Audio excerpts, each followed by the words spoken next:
dark secret behind the Pharaoh's obsession with the afterlife in ancient Egypt. Let's uncover it. Egypt, a land where the sands hide secrets thousands of years old. The Pharaohs, worshipped as gods, were terrified of only one thing: death. They built pyramids, turned their bodies into mummies, and carved deadly curses into their tombs, curses that still make people shiver today. And yet, not a single pharaoh could escape the truth: death spares no one. What was the disturbing life of pharaohs in ancient Egypt? Chapter 1, Pharaoh, the living god. The setting of ancient Egypt. Ancient Egypt stretched along the banks of the Nile River, a land of blazing sun, endless deserts, fertile soil, and towering monuments. The people believed that their survival depended entirely on divine order. In their eyes, the rising of the sun, the flooding of the Nile, and the fertility of the land were not accidents of nature, but the direct blessings of the gods. And at the center of this divine machinery stood one figure, the Pharaoh. He was not merely a king, not merely a ruler. He was a living god. To challenge him was to challenge the heavens themselves. To doubt him was to invite catastrophe. The Pharaoh as a divine being, unlike most rulers in history, the Pharaoh did not claim power by politics alone. His power was justified by religion. Egyptians believed that he was the son of Ra, the sun god, or the earthly embodiment of Horus, the falcon-headed god, and when he died, he became one with Osiris, the god of the afterlife. This belief made the Pharaoh untouchable. His word was not law because he wrote it. It was law because the universe demanded it. If the Pharaoh spoke, the gods themselves had spoken. The atmosphere of the royal court, the Pharaoh's court, was a theater of worship. Ministers, generals, priests, and scribes all gathered daily, but none dared look him in the eye. To enter his presence, one had to go through cleansing rituals, wear special garments, and speak only in rehearsed phrases. The Pharaoh often appeared holding two powerful symbols: the Ankh, symbol of eternal life, the crook and the flail, symbols of kingship and punishment. Even his silence was considered sacred. If he raised his hand, thousands bowed. If he smiled, it was seen as a sign of divine approval. The weight of expectations, being seen as a living god, carried a disturbing burden. Egyptians expected their pharaoh to maintain Ma'at, the divine balance of the universe. If crops failed, if the Nile did not flood, if disease spread, the blame was placed on the pharaoh. He was supposed to pray for the people, control the forces of nature, keep demons and spirits away, and guarantee peace and prosperity. For one man to carry such impossible expectations was both terrifying and lonely. The dark side of divine power to outsiders, the Pharaoh seemed all-powerful. But inside the palace walls, paranoia reigned. The higher the pedestal, the greater the fall. Ministers plotted to replace him. Priests sometimes wielded more influence and could turn the people against him. Even his own family members saw the throne as a prize worth killing for. The Pharaoh lived in constant fear that behind every smile lurked betrayal, behind every banquet lay poison. The obsession with bloodlines, another disturbing aspect of pharaonic life, was their obsession with pure divine blood. To preserve their supposed godlike essence, pharaohs often married their own sisters, cousins, and sometimes even daughters. This inbreeding led to severe genetic problems. The most famous example is Tutankhamun, the boy king. Studies of his mummy reveal that he had weak bones, a cleft palate, and may have walked with a cane, all consequences of a dangerously narrow bloodline. The irony is striking. In their attempt to preserve divinity, they destroyed their humanity. The pharaoh's daily life, a pharaoh's day, was not ordinary. Every action was sacred, every movement symbolic. Morning, priests would perform rituals to awaken the king, dress him in robes, and present sacred offerings. He would greet the rising sun with prayers, believed to ensure the survival of the entire kingdom. Midday, he presided over court. Officially, he was the one solving disputes, assigning taxes and planning wars. In reality, scribes and ministers handled details, but every decision was issued in his name: evening, banquets, music, dances, and the company of wives and concubines. Yet even in moments of luxury, his life was performance, never privacy. Night. Secret rituals with priests, often involving sacrifices, sometimes of animals, and in rare cases, humans. These ceremonies were hidden from the public, but were believed to maintain the pharaoh's godly power. The pressure of worship. Imagine living your entire life as an actor on stage, never allowed to drop the mask. That was the pharaoh's existence. If he appeared weak, sick, or afraid, people whispered that the gods had abandoned him. If he failed to deliver prosperity, famine was blamed on his soul. Every breath of his life was a performance for eternity. A disturbing example, Akhenaten, one pharaoh, Akhenaten, dared to break tradition. He replaced Egypt's many gods with the worship of one, Aten, the sun disk. At first, he was hailed as revolutionary, but soon the people turned against him. After his death, his statues were smashed, his name was erased from monuments, and he was branded a heretic. The living god was reduced to dust, forgotten by his own people. This shows how fragile even divine power could be. To be a pharaoh was to walk on the edge of immortality and oblivion. Chapter summary. The pharaoh was both the most powerful and the most imprisoned man of his time. Worshipped by millions, yet stalked by fear. Drenched in gold, yet shackled by expectations. From the outside, his life was divine. From the inside, it was disturbingly human, lonely, paranoid, and burdened with the impossible weight of being a god on earth. Chapter 2. The Curse of Royal Blood. The obsession with purity. For the ancient Egyptians, the pharaoh was not only a political ruler, but also a sacred vessel of divine blood. His veins, they believed, carried the lifeblood of the gods. To dilute that blood by marrying outside the royal family was unthinkable. Thus began one of the most disturbing traditions of the pharaohs: incestuous marriages. Pharaohs routinely married their sisters, half-sisters, and sometimes even their daughters. These unions were celebrated, painted in murals, and immortalized in hieroglyphs. What was considered taboo in most of the world was, in Egypt, seen as holy. Sister wives and daughter wives. For the pharaohs, a queen was not always a stranger from another land, but more often a sibling. The title of Great Royal Wife usually went to a sister, legitimizing the pharaoh's reign by keeping the bloodline pure.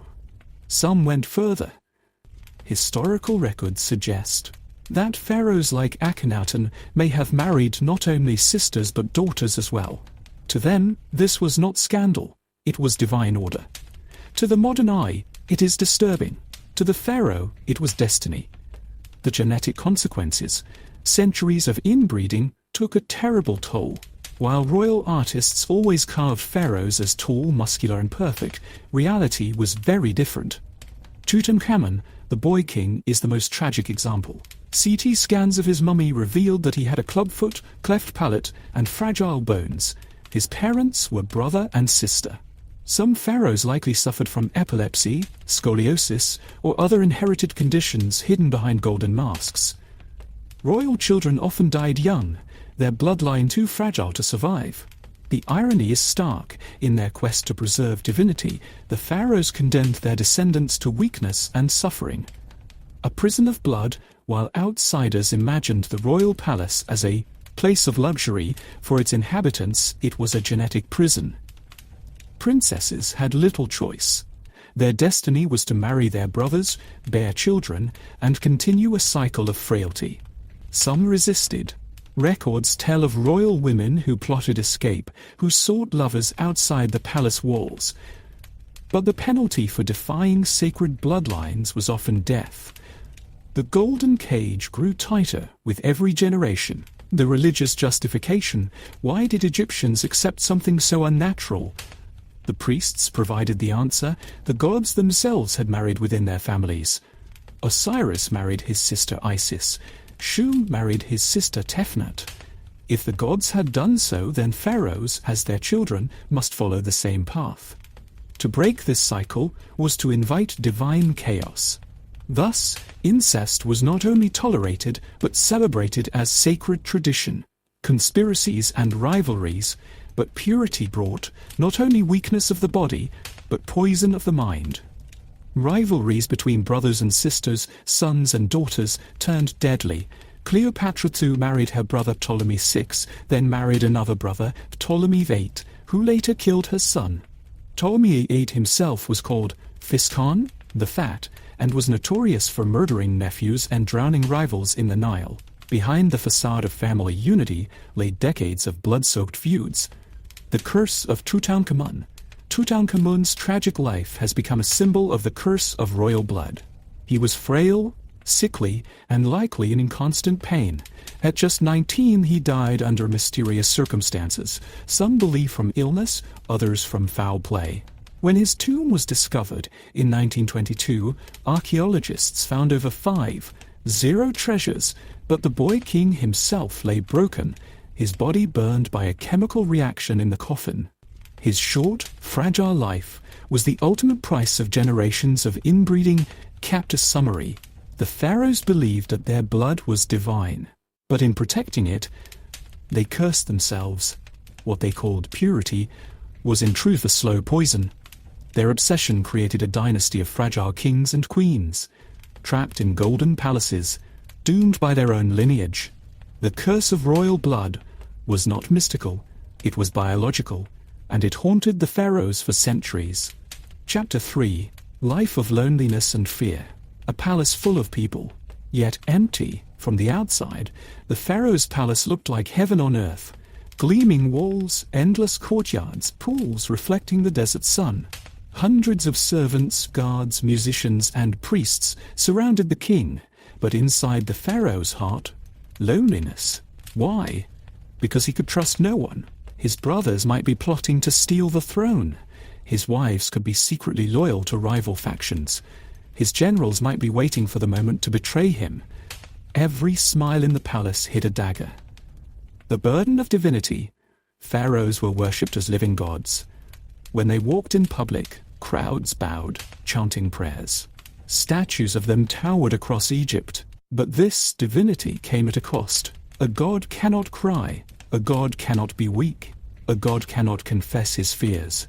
So even as a pharaoh aged, grew sick, or grieved the loss of his children, he had to wear the mask of eternal strength. Imagine being treated as divine, yet knowing deep inside you are just a fragile human. That unbearable isolation broke many rulers from within. Fear of betrayal. History records several pharaohs murdered not by enemies, but by their own family and servants. Ramses III, conspired against by his own wife Tia, who wanted her son on the throne. He was assassinated in what historians call the Harem Conspiracy. Thutmose III lived much of his life overshadowed by his stepmother Hatshepsut, who claimed the throne for herself. Amenemhat I, murdered in his sleep by palace guards. Pharaohs never slept peacefully. Every night was a gamble between dreams and death. Rituals of paranoia. To protect themselves, pharaohs followed bizarre rituals. Some never ate food unless tasters tried it first. Some changed sleeping chambers every night to confuse assassins. Others surrounded themselves with walls of priests chanting protective spells, but no amount of magic erased the truth. The greatest danger came from within. Women in the pharaoh's life. Pharaohs had many wives and countless concubines. To outsiders, this seemed like pleasure, but it was a battlefield of its own. Royal wives competed fiercely for power, each wanting her son to be the next king. Concubines were often spies, placed by priests or generals. Some queens, like Nefertiti, held so much influence that even the pharaoh feared them. Thus, even in his own bed, the pharaoh was not safe. Dreams and nightmares. Ancient texts describe pharaohs consulting magicians to interpret dreams. They feared their nightmares were omens of betrayal or death. One tablet describes a pharaoh dreaming of a snake biting his heart. The priests told him, "It is not an enemy outside, it is blood of your blood." Within months, he was poisoned by his own kin. Sleep, for a pharaoh, was not rest. It was terror. Death was never far. The grand pyramids we admire today were built not as monuments of power, but as defenses against fear. Pharaohs obsessed over death from the moment they took the throne. They filled tombs with weapons, gold, and curses to guard them from thieves. They ordered their bodies wrapped in layers upon layers of linen, hoping to cheat decay. They even had their names carved on walls thousands of times, believing it would make them immortal. And yet, despite all this, most pharaohs were forgotten, their mummies robbed, their tombs desecrated. Chapter summary. Pharaohs may have ruled vast empires, but their hearts lived in cages.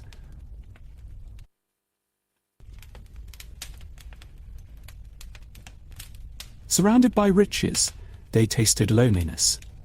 Surrounded by family, they felt only betrayal. Worshipped as gods, they died as fearful men. Their palaces were prisons, their crowns were chains, and their so-called divinity was a mask for their deepest loneliness and fear. Chapter 4. The obsession with death and the afterlife. A life lived for death. Unlike ordinary people, pharaohs were obsessed with death, from the very day they wore the crown. For them, ruling Egypt wasn't just about laws and wars, it was about preparing for eternity. They believed, the moment they became pharaoh, their afterlife journey had already begun. Every decision, ritual, and construction was tied to how they would be remembered and reborn after death. So, while alive, they built monuments for their death. While celebrating victories, they secretly planned their burial. Their greatest fear wasn't losing a war, it was being forgotten after death. The curse of the pyramids. We look at pyramids today as wonders of the world, but for pharaohs they were giant prisons of stone. They forced thousands of workers, slaves, and prisoners to work day and night under the burning sun until their bodies broke. Engineers designed hidden tunnels, false chambers, and deadly traps to confuse tomb raiders. Some pyramids were so massive that construction took decades. Many pharaohs died before even seeing their own tomb completed.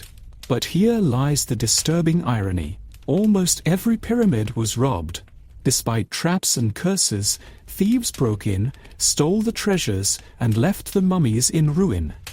The pharaoh who dreamed of eternal protection, in reality, became a helpless corpse, violated by strangers. Mummification, beauty, or horror? Pharaohs believed their soul, Ka, could only survive if their body was preserved, so they developed the terrifying ritual of mummification. The process was brutal. 1. The body was washed with palm wine and water from the Nile. 2. The brain was pulled out through the nose with hooks. 3. The stomach, intestines, liver, and lungs were cut out, placed in special jars. 4. The body was filled with resin, spices, and salt to dry it completely. 5. Finally, it was wrapped in hundreds of meters of linen, with amulets and charms hidden inside. The pharaoh's face was covered with a golden mask, like Tutankhamun's famous mask, so his soul could recognize its body in the afterlife. What seems sacred to us today was, in reality, a chilling reminder that even kings were reduced to corpses, stitched and stuffed like fragile dolls. The spells of the dead. Pharaohs feared that their soul would get lost in the dark underworld, so they had priests write magical spells, later collected into what we call the Book of the Dead. These spells described how to fight monsters, cross rivers of fire, and answer the gods' questions. One spell even gave the dead pharaoh the words to deny his sins. I have not killed, I have not stolen, I have not lied. The heart of the pharaoh was weighed against a feather. If it was heavier, he was devoured by a monster called Amit, his soul destroyed forever. Imagine the terror. A man worshipped as a god on earth, now trembling before judgment in death. The curses of the tombs. To protect themselves, pharaohs ordered curses carved into their tombs. Some said, "Death shall come on swift wings to him who disturbs this tomb. The sand will swallow the intruder, and his family will perish." These curses were so feared that even centuries later, when Tutankhamun's tomb was opened in 1922, several archaeologists and workers mysteriously died, leading to the legend of the Curse of the Pharaohs. Whether coincidence or not, it proves one thing: even in death, pharaohs tried to rule through fear. The final irony: despite all their wealth, power, and preparation, pharaohs could not escape the one truth: death does not play favorites. Some mummies were burned in riots, others were looted, their gold stripped, their bones scattered. Many were hidden away in secret caves by priests, fearing destruction. Kings who commanded empires for decades ended up forgotten, their bodies stacked like relics in dusty tombs. Their obsession with eternity only made their deaths more tragic. Chapter summary: Pharaohs lived not for life, but for death. They built pyramids as fortresses of fear. They mutilated their own bodies through mummification. They clung to spells and curses, begging the gods for mercy, and yet no magic, no tomb, no curse could save them. The gods of Egypt died as mortals, haunted by the very afterlife they worshipped.